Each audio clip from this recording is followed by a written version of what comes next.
welcome. I would like to thank UFC Bantamweight Adrian Yanez for joining the program. Adrian, how you doing today, man? Man, I'm doing great, man. I'm just really excited, man. It's been an up and down year, but at the same time, I'm really excited to get this going, man. I'm really excited. Absolutely. And, a lot has happened since the last time we talked. First off, you got your black belt in jiu-jitsu. Congratulations. I know that how big of a deal that is. So kind of take me through that process and what was it like to, finally get that done? Man, it was a long road, long journey, man. It was really great to see like the progression that I had, and a lot of people don't know, but I started jiu-jitsu before I started anything else, before I started striking, before anything. Of course, I did a little bit of here and there with my dad with boxing, but jiu-jitsu is where my main martial art actually is. Like I started off on the ground before anything, and so to see the progression and just like for it to happen, to me, like just like a good accomplishment. And it was just like kind of like a pat on the back from all the years that I put into it. Like 10 plus years I put into jiu-jitsu, and for me to even finally scratch the surface of knowing what jiu-jitsu is, it's really cool, man. A lot of people say that, once you reach a black belt, you realize you know nothing about jiu-jitsu. And to me, after I got that, I was like, wow, I really know nothing. But it's really cool, man. It's a good gut check too. That's interesting to hear how, your history with jiu-jitsu goes back a long time because as UFC fans, they know you as kind of this kickboxer who knocks out everyone he sees. Is the jiu-jitsu going to be something that we see like you highlight, or is it going to be, you kind of pick and choose when you use it and you prefer stand up? What kind is your strategy going forward with that? I'm just gonna pick and choose whenever I get to show it. It's also one of those things I get to put in my back pocket and just wait for it to come out. If like for some reason, I just feel like I need to go in for a takedown and get the shot and then work my jiu-jitsu, then I'm gonna go ahead and use it. Uh, it's just one of those things that I just really love knocking people out, and I love like standing up. I love throwing hands. That's my favorite part about this sport is that you get to mix everything up, but also like if you need to, you do have other skill sets that you can rely on. So to me, real big blessing, and I'm really excited that I got my black belt. I don't mind showing it at all, but if I don't have to show it, I'm not going to show it at all. So I'll keep that my little secret. Absolutely. Now, speaking of knockouts, since we last spoke, you won your UFC debut with a huge head kick knockout. What was that moment like, and how did it feel to make such a big statement, on your debut? Man, it felt really good, man, because it was just an accumulation of hard work that I've been putting into this like MMA game for years, and it finally felt like it paid off. Like, man, I got here. I came to the pinnacle of MMA, and that's in the UFC. And I go on the biggest stage of my career, and I go out there and I get a spectacular knockout with a head kick. I'm usually known for the hands, but I go out there with the head kick and stop this guy out cold. So for me, that was a really big moment for me. And now it's just one of those things that, yeah, that was a big moment for me, but now I get to have many more big moments. This is one of those that now I have to top all these performances, and now I have to keep going out there and showing up and showing out. And to me, I'm really excited. I'm really excited because I have big goals, big aspirations, and I'm gonna go ahead and knock every single one of them out. What did that finish do for your confidence, knowing that, I have a big like skill set and a big tool bag of how I can get it done? It to me, it's just one of those. It's just one of those, man. Like, what do I want to use next now?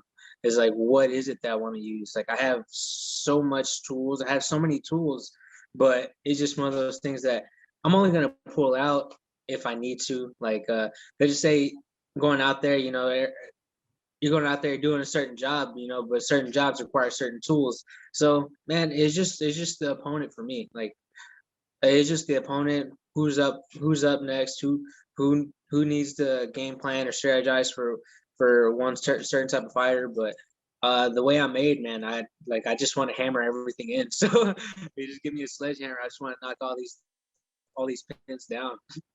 Absolutely. What did you do with that $50,000 performance bonus you got back then? Oh man, it's in savings, man. It's all in savings. The biggest thing that I spent probably is on food. Though after my fight, since I had kind of a layover, After that fight, I went from November, December, just pretty much just like kind of just relaxing, training for fun, and then eating. So that was my biggest thing. But after that, it's just really just saving. I'm looking to start investing here pretty soon. So I'm not going to be stupid with my money. I want to go out there and invest it, so I don't have to work. So I don't have to worry about money and fight for money. I can fight for fun. Are you going to get into some Dogecoin or Bitcoin action with that? Man, actually, I actually have I think I have I already had money in the apps, and then I actually, before everything happened with Robinhood, that Robinhood stuff, like Yeah. what it was, it is what it is. But I had like a couple $100 in there. I invested in Bitcoin. I invested in the ETC, I think it's the ETH Classic or the ETC Classic, and also Dogecoin. Yeah, I went ahead and I saw how much it made me, and I was like, ooh, I like this. But yeah, I threw a little bit into Bitcoin. Right now, it's made me all the money I made back in investing into it. So like I doubled it. So to me, I don't know if it's just a craze or what it is, but I know a couple people around me that really talk big game on Bitcoin. So I'm thinking about taking them up on it. So, or just cryptocurrency in general. So I'm looking into it. I'm always looking into new things, and hopefully I just want to be able to just live on money that I don't have to make from fighting, and then after that, just fight for the love of it, fight for the fun of it. So that's my main goal. That's my biggest goal, is just to fight for fun and make sure my family is taken care of. Absolutely. What did that first post-fight victory meal look like for you? Well, oh yeah. After that, went back to the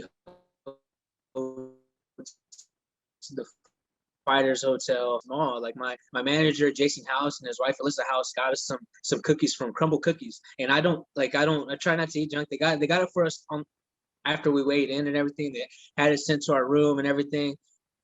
So pretty much I wanted to eat some, but I was like on the day of weigh-ins, but I was like, you know what? I'm not. I'm already rehydrated. I'm gonna wait till tomorrow. I'm gonna wait for the victory cookie meal. So right after the fight, it was there, and I took Crumble Cookies. Man, they had the churro cookie. They had all these good ones. Man, it was amazing. I can't wait to go back to have another victory cookie. That's awesome, man. Now, to get to your next fight, hopefully you'll be eating some victory cookies then as well. March 20th, UFC on ESPN 21. How are you feeling about that coming up in a few weeks? Man, I feel great. I feel absolutely great. I'm very confident. I just feel like everything's lining up perfectly for me. I've been able, I think all the wheels are turning for me to make this into something big for myself. So that's what I'm planning on. That's what I'm banking on. Go out there, have a really great performance. Move on to the next one, and from there on out, just start building and building and building. But that's my biggest plan, is March 20th, come out with a spectacular win. Whether the knockout comes or if it doesn't, or if a submission comes, it doesn't. To me, is just getting the W at that fight. That's my biggest goal. And as of right now, I'm feeling very confident that I'm gonna be able to get it done. I know Gustavo is a tough out. He is a tough guy, and I am 100% ready for that, because he was a champion in Combate Americas. So and especially those guys, a lot of those guys are tough scraps. A lot of those guys that had John Castaneda, who just finished Eddie Wineland. You had Jose Alday, who's a tough cat himself. He fought both those guys. He went 1-for-1. Well, I think he went 1-for-1 with Alday, and then he lost against Castaneda. But he's had tough fights in Combates, and he's shown very well. He was the champ. So, and then also at the same time, he went 3 rounds with Marab on a 6th day. I think of 6 days or 2-week notice. So, man, if you're able to go 3 rounds with that guy, who's a ranked top 15, I believe now, if you're able to go there with those guys, man, he's a tough out, and I have my hands full. But I'm very confident in my skill set, and I can't wait to show off March 20th. Absolutely. Is there a certain aspect, of his game besides like the grit and the ability to kind of handle damage that really kind of, I don't know if worries use the right word, but that you're really preparing for? And he kind of has like he does have like a little bit of a darting in and out type of deal that I've been watching his fights. He does dart in and out pretty well. He also has like a very good last double. Like he just, if he goes in for the shot, he doesn't finish and doesn't just do one shot. He will blast all the way through it. So I've been taking key points here and there. He kind of has like a Kevin Gastelum sidestep. Like he does like he does like a really good L step. He has like his footwork is very. If you watch him and you watch Kevin Gastelum, they kind of have like the same L step that they have, and he kind of comes in. It's really good at being able to hide that dart, because he's either gonna dart in or he's gonna cut off to the right, and it's just one of those things that, like, to me, I've dealt with that, but also in a fight, that's a little thing that probably pose a little bit of problems of like trying to figure out, is he gonna dart in or is he gonna circle? What's he going to do? But since I've been looking at his fights a little bit more now than I was like these last couple months. I'm feeling very confident. I know how to handle that. I have a couple training partners that dart in and out. He's Jacob Silva, my training partner, does the exact same thing. He darts in. He's really good at darting in, darting out all the time. So it's just one of those things that, like, I believe my training partner Jacob Silva is a lot faster. He hits hard. He's almost like he's pretty equivalent to what Gustavo Lopez is, but I think he's a lot more dynamic with his punches and everything. So I have the right training partners and everything to mimic him. So to me, and plus, like, I have the reach on him. I know how to use my reach. There's a lot of things on the upside for me that I feel really confident that I'll be able to use. I really don't see his footwork being that much of a problem for me. Especially, I feel like my footwork will outwork his footwork, and then I just need to start play. I just need to place my punches, need to place my hands, and just make sure that, watch out for that blast double. I know he's gonna want to shoot in, and when he does, I'm gonna be ready for it. Absolutely. How much weight do you put into, studying film and catering fight camps to who your opponent is, rather than, kind of working on your attributes as a whole and trying to be a well-rounded fighter? Well, every single time I fight, I'm always, or every time I'm sparring, every time we're doing technique, I'm always thinking it like this. Like, I have great hands. I have, like, not trying to boost my own ego, but like, I know I have really good hands. Like, my boxing is really good, and I know people will be like, well, last couple of times he's lost, he's been on it. Like, it's been through wrestling and takedowns and everything.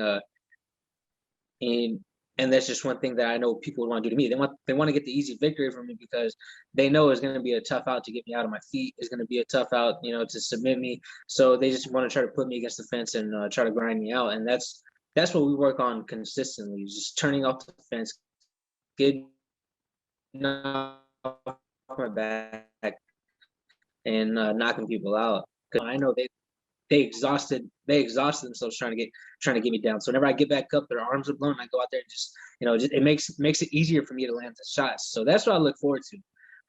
They take the shot, I pop right back up, and they're like, man, he's already back up. Oh man, he's pushing forward. That's what I want. I want them to have that second thought, like, man, I just took this guy down. This guy has like cardio for days, and he's coming back up, and he's hitting me. Why is he hitting me so hard? Yeah, that's what I want. I want that every single time. But if I can just get the knockout before he even tries to attempt a shot, that's exactly what I want. So, people just know, like, hey, if he takes a shot and I hit him with the knee, hit him with the uppercut, or hit him with something coming in, that it just makes me look that much better, spectacular. I want another 50 G's. Absolutely. That's exactly what I want. You mentioned earlier, especially to that same point, about how you always want to kind of outdo yourself. Every time out, you want to outperform what you already did. How do you outperform two like super quick, very, statement heavy knockouts? You just got to make it look as clean as possible. My last fight, I got a little bit lazy in a couple of exchanges, and I was hemmed up on the fence a little bit too much. I can always find little things here and there that I can be like, no, I did this wrong, I did this wrong, I did this wrong. Like in the first Brady fight on the Contenders, I got hit with 2 leg kicks, and I was like, I saw them come in. Why'd I let him hit me with those? It's just one of those things I was like, yeah. And then whenever he hit me up against the fence, he landed a couple short shots. Like they weren't heavy, they weren't hard, but it was just like he's hitting me in the face. I can't let him do that. Then this Victor Rodriguez fight, like it was after an exchange, and I got too complacent. I just stood there for a second, and then he throws an overhand that it hit me, but it barely hit me. Like his wrist hit like almost like my neckish type of area and all that. And I got too complacent. And it was just one of those things that I was like, all right, cool. He had me on the fence. I can always look and pick apart little things there from my fights. I just gotta make it look cleaner and cleaner every single time I go out there. And that's what I plan on doing March 20th. Gustavo Lopez, tough guy. You know, I have no ill will towards the guy, but you know, I got to put him to sleep clean. Absolutely. You know, this 135-pound division is just, I mean, it's becoming more and more stacked, I feel like, as the months go by, and it just keeps getting deeper. How do you see yourself, you know, fitting in with the ranks of a lot of these top guys? And I feel very confident about stacking up with those guys. And honestly, all those guys are killers, man. All those guys are killers, and you know that's I want to stake my claim and that mix of killers. I want to make statements. I want to go out there and knock this guy out. Go out there, knock this other guy out. Go in there, and knock this other guy out, so I can get more ranked opponents. And then also, it just be one of those things like if I knock out like a top 25 guy, you know what's next? I gotta get a top 20 guy. If I knock that guy out, well, what's next? The top 15. So I got to go out there and just keep starching these guys, man. And I want to make sure I stake my claim in the 35-pound division. You know, I'm the new kid on the block right now, so it's one of those things that I got to go out there and you know, I got to fight their seniors. I'm a freshman right now, so I got to go out there and fight all these seniors, and you know, go out there and show them, hey, this freshman isn't this guy isn't no punk. He'll go out there and start you. So that's what I want. I want to take their spots on the football team and everything. So there are like right now I'm on the B team. I got to go out there and show them I'm on the A team. Absolutely. Do you have any predictions about Peter Yan and Aljamain Sterling coming up in a few weeks? Man, it's a really close fight. That's a really good fight. I absolutely really love that fight just because Aljo has a lot of range. Has a lot of range on him. He has long legs, long arms. He doesn't get tired. He's gonna go out there and he can wrestle too. Peter Yan has some really slick boxing. He'll show it every now and again, but like against whenever he fought Jose Aldo, he kind of shelled up and kind of almost like let himself be a little bit of a punching bag with Aldo. But I felt like he just knew that if I were just to wear him down, then if he was just to wear down Aldo, it was gonna go the way it was. So I don't put the biggest cadence to that Jose Aldo fight because I know Peter Yan has good boxing. He has great kicks. He just doesn't show it too much, but it's gonna be a really good fight. But I'm leaning towards Aljamain Sterling. Like I'm really leaning towards him, just because like I think he has like some of the best jiu-jitsu in the division. Right. And he has really good wrestling, good takedowns, and also he has unorthodox striking, which I think would make for a really hard time for Peter Yan to get his distance on him. So I'm leaning towards Aljamain Sterling. Absolutely. Just have one last thing, and I'll let you get going. I appreciate you taking the time. You know, you've been very outspoken, especially in the last probably week on Twitter about fighters missing weight, and I couldn't not bring it up. And I know a lot of people in the space say, hey, 30% of the purse is nothing, that it's not going to deter these guys from missing weight. What do you think the UFC should do to kind of right that issue? And I know Izzy back whenever they were in Abu Dhabi after the fought Paulo Costa, you say no, 30 is not enough. You need to pump those numbers up. And I believe the same thing, man. You got to pump those numbers up. You can't, like, some of these guys, you know, they go out there, they got all these other sponsors that they'll get money from and all that stuff. So some people don't have that option. Some people do. Some people have a bigger social media presence. They're able to get more money from the social media and all that through all this other stuff. But some people don't. And also, it's just one of those things that, like, I don't think 30% is enough because people go in there, man, you know, because if they win, let's just say if they win, they get like, let's just say, well, even if they lose, the standard contract around 10,000, they still get 7,000. They can like they're like, oh well, even if I lose, I still get 7,000. I can have a quick turnaround. You know, let's just say it's not a bad loss. Quick turnaround, fight again. You know that, and 7,000 help get them by till the next fight, like 2 months later. So it's just to me, I'm just like, well, like you're going out there and giving yourself an advantage by not cutting all the weight.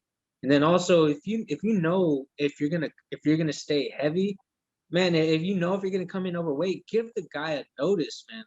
Like if you know if you're gonna, if like let's just say like you're gonna fight at 35, and you know that you're having a hard time cutting the weight, just be like, hey, can we get this at 140?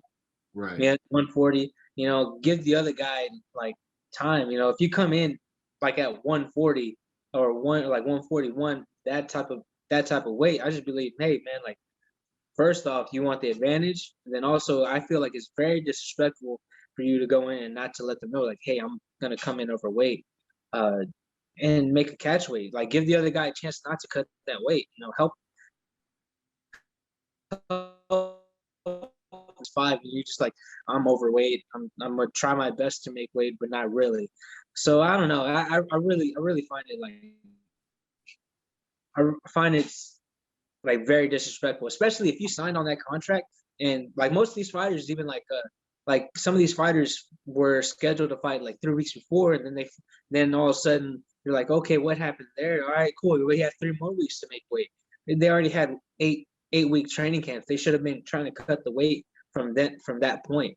So, man, I'm really like I really find it really disrespectful, man. Like, because you signed the contract. You signed the contract. The contract says 135 with the commission, the state, they give you 1 pound. All right, cool. You got to make 36. All right, or you got to make 46, 56, 71, 86. So then I don't know. I just like, man, it's just one of those things that you can see that those fighters aren't really dedicated.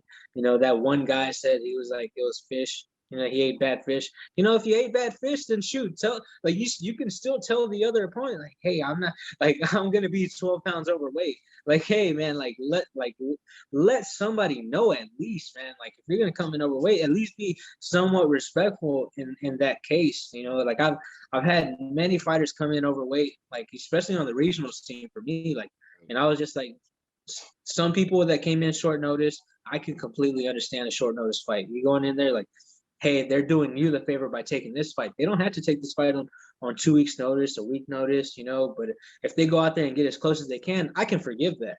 But if you had 8 weeks, 6 weeks, even 6 weeks, to get down to weight, then man, dude, like, you have no excuse. You know what you had to do. You signed the contract. You said you'd be on weight at this time. So man, I find it really disrespectful, man. I really want to go off a little bit more. I don't think it should be 30%. I think it should be like 50%. So they, like, these fighters know, like 50, 60%. Because man, look at that one guy, like that Danny Chavez guy.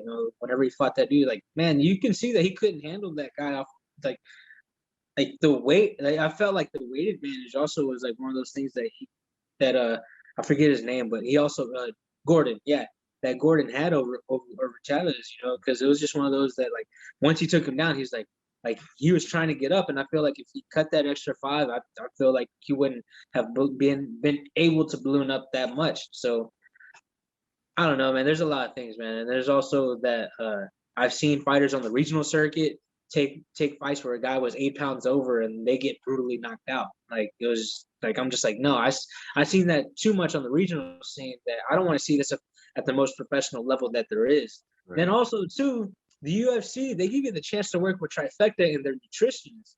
So that's another reason why I'm just like, dude, how do you not make weight? You got people there to help you make weight. Like, whenever I made weight for my last fight, that was the easiest time I've had making weight. They had food for me. They had my water for me. They had everything for me. They even had rehydration, like, meals for you. They set everything up for you. So I'm just like, how are you missing weight? Like, dude, like, what's going on here? So Man, I don't know. It should be above 50%. It should be 50% or above because, man, these fighters they need to know. Like, hey, and it's also keeping me on check too. If Mhm. me calling people out because I'm like, hey, I can't ever miss weight because people will go back to that. Right. So it's a bit of both. It keeps me on check, but also I'm coming at those fighters' heads because, man, like if you knew about this 6 weeks plus and you didn't make weight, dude, it's on you. It's shame on you, man. Like it's just ridiculous, man, because it gives so much of an advantage. It gives you so much of an advantage. So it's just one of those that, man, I can talk to my face blue about this. Man. I just really don't like it. You had it. You knew what they yeah. I'm gonna keep going on and rambling on, but it should be 50% or more because these guys they're not gonna feel it. They're not gonna feel it. No, this last weekend, obviously there was a guy that was, 11, 12 pounds, and the fight got canceled, obviously, but does there need to be like a more long-term, kind of, does there need to be a suspension? What needs to happen? Because if you're really like, if you're going to blame it on illness or whatever you do, why not call the fight off because you're sick rather than going on the scale and making this mockery? Yeah, and then also too, like if he said he ate bad fish, and like if he ate bad fish, as soon as he found out that he had to eat bad fish, hey, let them know. Like, hey, let them know that you got sick or you're not able to make that weight. That was the most ridiculous part to me, because I'm pretty sure that that opponent would have been like, well, shoot, I don't have to cut to 45 anymore. We can cut to, well, I can make 50. I can make 55 easily right now. I don't have to cut weight. I can start eating a little bit more, have more energy, and all that stuff. Give the discretion to the other fighter as well. Like if you're like, all right, cool, I'm not gonna be able to make 45. Well, week of, I'm pretty sure for me, like if a guy wasn't making weight and I saw him struggling or he ate something bad, I'd be like, all right, cool. Like you give me a notice, I can fight at 40. As myself, I wouldn't go anything above 5 pounds. I would stay at 40 if anything. But like going up a whole other weight class is something different. But I know there's guys that would have loved to stay on that card. I'm pretty sure the guy that missed by 12 pounds, if he asked the other fighter like, hey, can we make this fight at 50 or 55? I'm pretty sure he would have said yes because Right. hey, I don't even know. Like he might have got paid to show money, but he might have like he was probably banking on that win money as well if he would have went out there. So it's a lot for me. It's respect. It's also one of those things that you signed a contract. You're legally binded to make that weight, and the only way that you can get past that is if it goes past the commission and the fighter accepts. So, and there's just a lot of things that go past for me. And then also the money, man. It's just one of those things that like, hey, I think it should be more because a lot of these fighters don't feel it. A lot of these fighters aren't gonna feel it. Like, let's just say you go out there, if you make it 50%, it makes it a little bit more like, man, I want to keep my 50. So even if you go out there and you do win, and you get a win bonus, like you don't get your full win bonus. If it's 10 and 10, you go out there and win, your opponent's gonna get 10 grand. Right. So and then like if you lose, your opponent still gets 5 grand and you still get five. And that would hurt a lot more. That would make it a little bit more better for the other fighter to even say like, yeah, I'll take this. So it works great. It works great in both situations. I feel like you'd have a lot less fighters missing weight because they'd be like, well, and then also at the same time, you'd have a lot of fighters that would go up in weight too, Mhm. just because like, hey, like I don't want to risk the chance of losing half my purse. I don't want to lose half my purse and go out there, and also it'll probably do wonders for them as well. Like I feel like that I'll like the guy who missed 10, 12, like by 10, 12 pounds, I'm pretty sure that it was hindering his performance at 45. So let him go to 55. He might be a stud at 55. Just like how Dustin Poirier was at 45 for a long time. It hindered his ability to take a punch. Mhm. Went up to 55, and he's able to take a really great punch now. Jorge Masvidal at 55, he was getting hurt. He got hurt by Michael Chiesa at 55. No, look at Michael Chiesa at 170 now. Both those guys doing great at 170. Yeah, so jump up, man. Like make the jump. If you're having a really hard time making weight, you're like killing yourself every single time. Just jump up, man. No need to kill yourself. Absolutely. As we digress, I do appreciate you taking the time. As always, it's a pleasure talking to you, and best of luck on March 20th, man. Man, thank you very much, man. Thank you for having me on.